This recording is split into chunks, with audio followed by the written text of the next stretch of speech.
Bernie Sanders was on Fox News the other day with Brett Baird, and Brett Baird is one of the quote unquote real newsmen on Fox News. I mean, as far as Fox News goes, he's the one that seems the least crazy.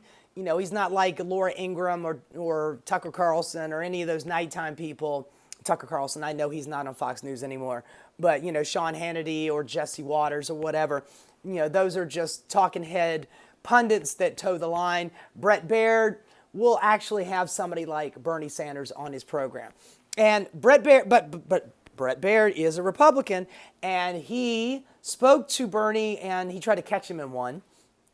He said, you know, he brought out the whole, well, you know, you can say all you want about Donald Trump, but the Democrats have lower polls than the Republicans do. And, you know, thinking that that was going to make Bernie, you know, kowtow and go, oh, that's not true. That's not true, Mr. Baird. That's not true. No, Bernie leaned into it, as he should. Bernie said to him, he's like, well, we live in a corrupt system. In the way Bernie always says it, is corruption running everything in both parties, and you know it. And he very specifically points out the problem with the Republican Party in this particular, you know, in the corruption scheme of everything.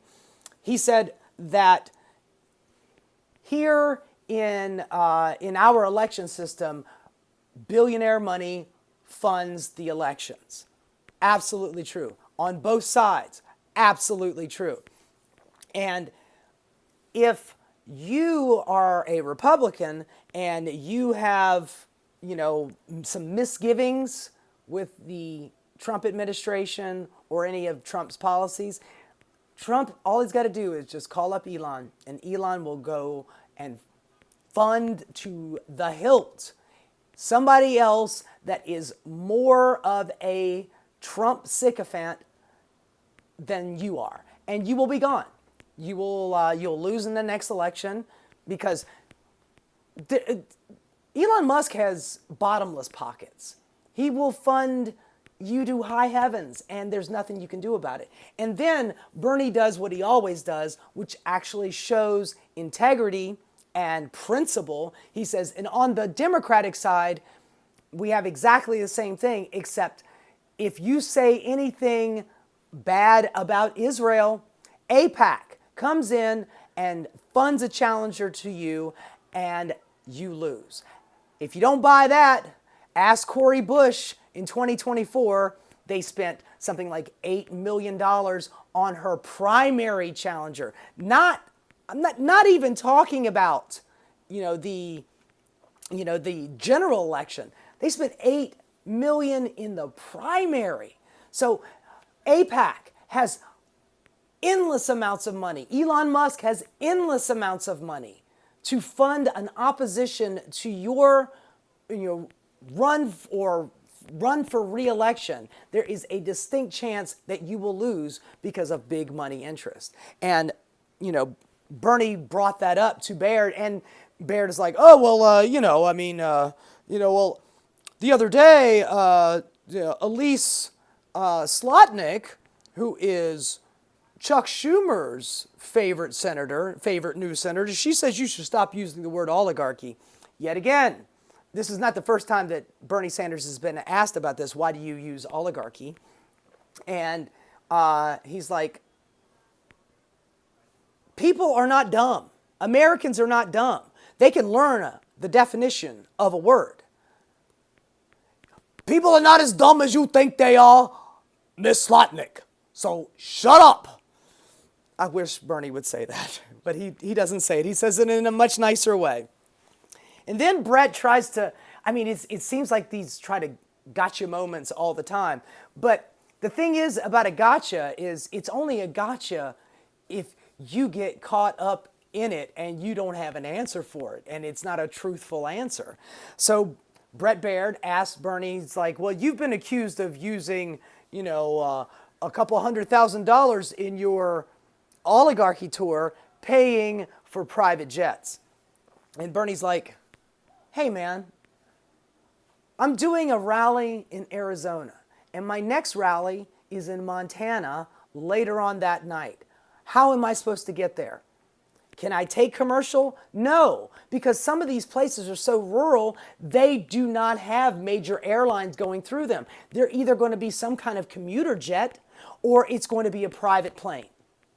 And the people who are donating to Bernie, i.e. people like me, we understand that. There's no way for Bernie to get from Flagstaff to, some bumfuck Egypt place in Idaho without taking a private plane to a small airfield. What do you want? Bernie and his whole crew sitting around for 3-4 hours every flight doing a commercial airline? He'd never be able to make these. When people do campaigns, i.e. Donald Trump, and he's going from place to place to place, I guarantee you he is taking private jets. And he's not going to these rural hole-in-the-wall places along, in the Midwest like Bernie is.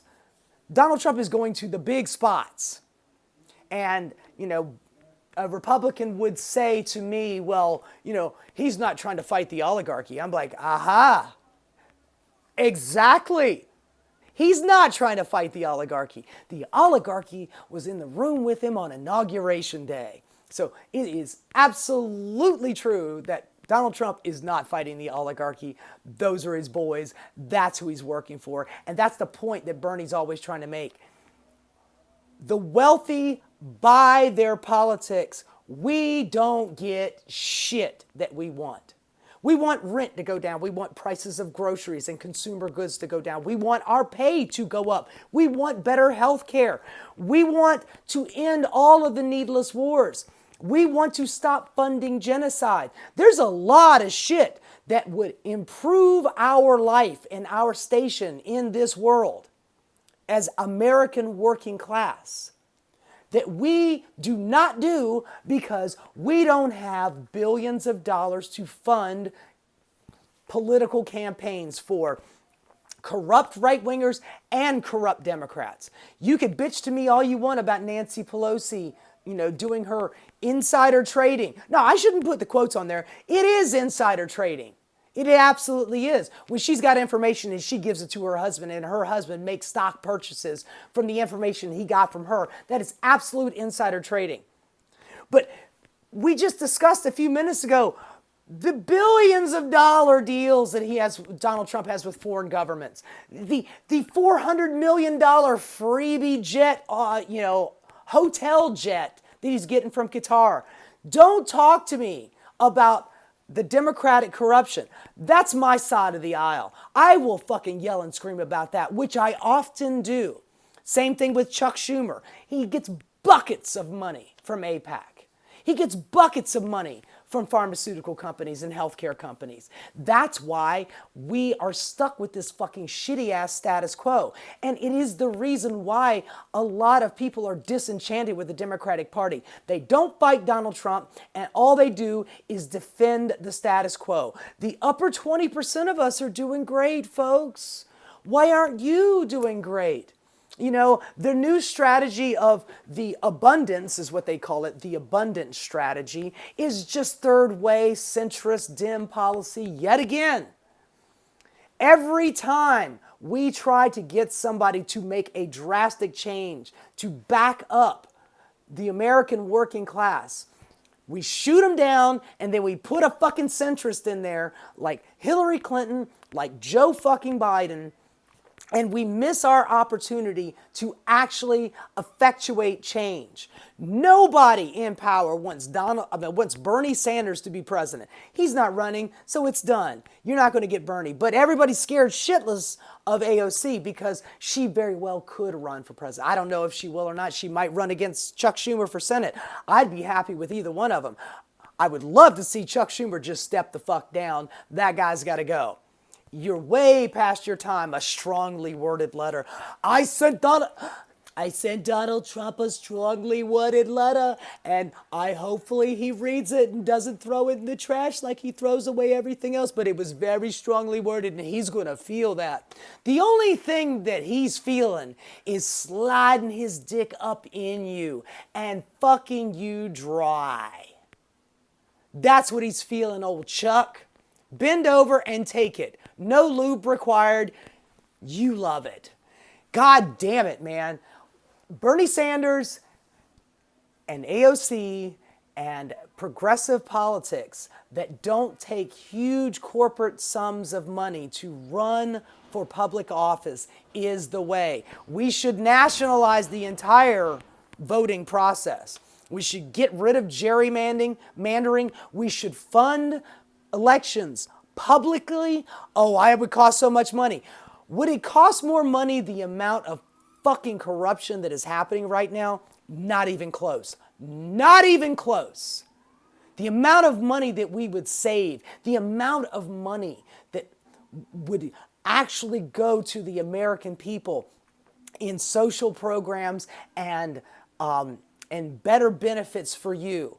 Whether it's, Jesus Christ, I heard an economist earlier today say something just brilliant, and it's not brilliant because it's been unthought of. It's brilliant because it's so goddamn simple. Build housing. We have a shortage of houses. We have companies like BlackRock that come in and buy up all of the real estate, which makes real estate housing much more scarce, which means that the prices go up, which means that you can't afford it. We could publicly fund building houses. We haven't done that since the 90s. Thanks, Bill Clinton, for getting rid of that. If we had a program like that, you could put more people in houses, and that right there should be enough to give people, shelter or get better access to shelter. But it would also stop the billionaire types out there from raking in copious amounts of dollars on hoarding real estate from the market. That's how they make their money. They buy it up and then they rent it to you. Same thing with the pharmaceutical company. They come in, they buy up a drug that just got developed, and then they sell it back to you for 10 times the price. And you say, well, what about innovation? The only fucking thing they innovate is the advertising to sell it. They don't do any renovation on the houses that they buy up. They're fucking slumlords. They owned thousands of houses that they are just renting out to people who used to be able to buy homes. That's how you create wealth in this nation. You buy a home, and that is sitting in escrow for you until your retirement. Whether you sell the house later on, whether you give it to your children, that is how you build wealth in this nation. And places like BlackRock, venture capitalists, places like BlackRock, or just huge, large conglomerates take the money that they save in tax cuts, and then they go out and buy huge fucking tracts of land and neighborhoods and then rent it back to you, the consumer who used to be able to buy a house. It's too out of reach now. So thank you, Bernie, for going on Fox News. I don't have a problem with Democratic politicians going on Fox News. I have a problem with Democratic politicians going on Fox News and playing the game and getting rolled by the host. If you're somebody like Bernie that gets on there and tells them actually like it is, and don't play the gotcha game, actually lean into that gotcha. Oh, I'll tell you why. Oh, you want to know why I'm taking private jets? I can't go from Arizona to Montana on a commercial flight. Oh, you want to talk about the fact that there's corruption going on in the Democratic Party? Well, let's talk about the Republicans as well. Yes, I will agree with you on that. Let's talk about the Republicans, because it ain't just one-sided. It's not a one-way street on this. It's both ways. And it's not even good porn. Hey guys, thanks so much for watching. If you enjoyed what you saw, please like and subscribe. Keep rocking.